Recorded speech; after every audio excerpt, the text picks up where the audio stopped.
যেটা বলছিলাম, যেখান থেকে আমরা আবার স্টার্ট করছি, যে রিটায়ার্ড সিভিলিয়ান ডিফেন্স এমপ্লয়ি অর্থাৎ সৈনিকদের ক্ষেত্রে কিন্তু 50 বছর হলেই তারা এটার জন্য আবেদন করতে পারেন, এবং রিটায়ারমেন্টের 1 মাসের মধ্যেই তাদেরকে কিন্তু এটার জন্য অ্যাপ্লাই করতে হবে। এটা কিন্তু কন্ডিশন, ঠিক আছে।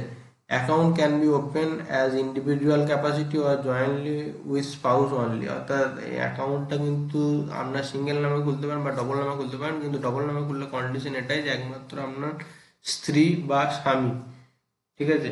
যদি স্ত্রী খোলেন তাহলে স্বামীকে সঙ্গে নিতে পারেন, এবং যদি স্বামী খোলেন তাহলে স্ত্রীকে একমাত্র সঙ্গে নিতে পারেন। অন্য কোনো ছেলে বা মেয়ে কারোর সঙ্গে অ্যাকাউন্টটা খোলা যাবে না, ঠিক আছে। সেই ক্ষেত্রে কিন্তু স্ত্রী কম, মানে 60 ইয়ার্স হয়নি সেক্ষেত্রেও কোনো অসুবিধা নেই, কিন্তু আপনি যদি 60 ইয়ার্স হয়ে যান সেক্ষেত্রে কিন্তু আপনি ওনাকে সঙ্গে নিয়ে খুলতে পারেন, ঠিক আছে, জয়েন্ট।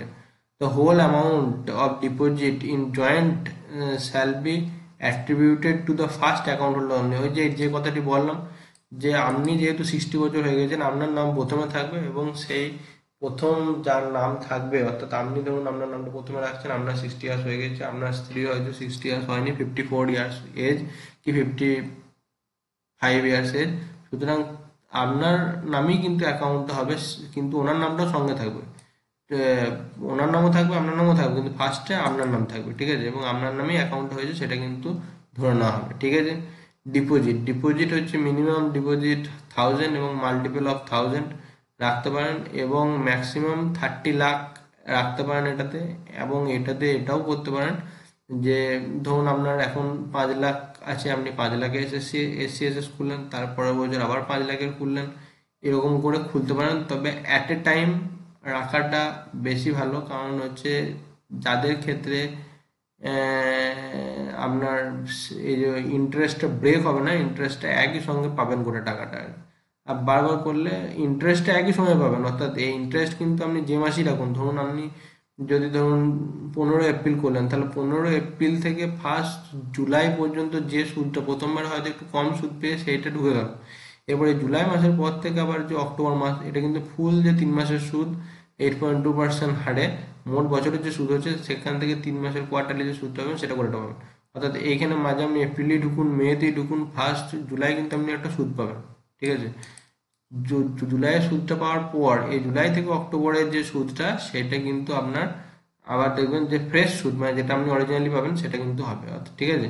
আবার ধরুন আপনি যদি অক্টোবরের পর নভেম্বরে করেন, নভেম্বর থেকে এই যে 1 জানুয়ারি পর্যন্ত এই সময়টা হয়তো একটু কম সুদ পাবেন, কারণ আপনি নভেম্বরে করেছেন, অক্টোবরে খুললে 1 অক্টোবরে খুললে 1 জানুয়ারিতে সেম সুদ পেতেন, কিন্তু পরের মাস থেকে পরের কোয়ার্টার থেকে, অর্থাৎ প্রথম কোয়ার্টার বাদ দিয়ে সেকেন্ড কোয়ার্টার থেকে কিন্তু আপনি অরিজিনাল যে সুদটা সেটাই পাবেন।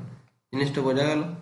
এরপরে নেক্সট যেটা হচ্ছে যে in case of excess deposit made ACS account, excess amount will be refunded immediately to the depositor and only PO savings account interest will be applicable.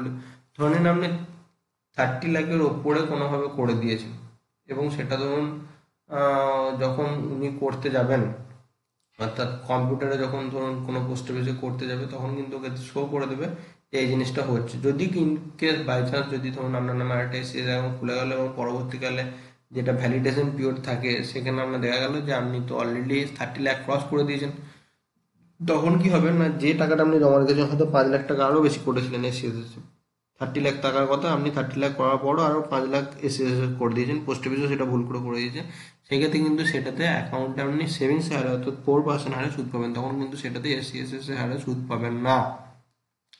2 মাস পরে কি 5 মাস পরে যখন আপনাকে বলবে যে আপনার এটা এসিএস হবে না, কারণ আমি লিমিট এক্সিড করে গেছি, ঠিক আছে। এসসিএস এর স্কিম কিন্তু 80C ধারায় ইনকাম ট্যাক্স ফ্রি, ঠিক আছে। ইনকাম ট্যাক্সের ফ্রি বলা উচিত নয়, ইনকাম ট্যাক্সের বেনিফিটটা আপনি পাবেন আর কি, ঠিক আছে। ইন্টারেস্টটা সবসময় interest payable quarterly on the basis applicable of deposit, মানে যেখান থেকে ওই যে বললাম যে যেখানে যখনই আপনি রাখেন, প্রথম কোয়ার্টারটা কিন্তু একটু হয়তো গোলমাল করবে, কারণ প্রথম কোয়ার্টারটা আপনি এপ্রিলে রাখুন, মেতে রাখুন, জুনে রাখুন, আপনার কিন্তু জুলাই মাসেই সুদটা পাবেন, ঠিক আছে। তো কিন্তু জুলাইয়ের পরে আবার যখন অক্টোবরে পাবেন, তখন কিন্তু আপনি ফ্রেশ সুদটা পাবেন। সেকেন্ড কোয়ার্টার থেকে আপনি কি পাচ্ছেন পরিষ্কারভাবে বুঝতে পারবেন। ফার্স্ট কোয়ার্টারটা কিন্তু আপনি 3 মাস সবসময় দেখবেন হবে না, কিন্তু সুদটা কিন্তু এইভাবেই ঢুকবে, ঠিক আছে? যেটা বলেছিলাম, 1 এপ্রিল, ফার্স্ট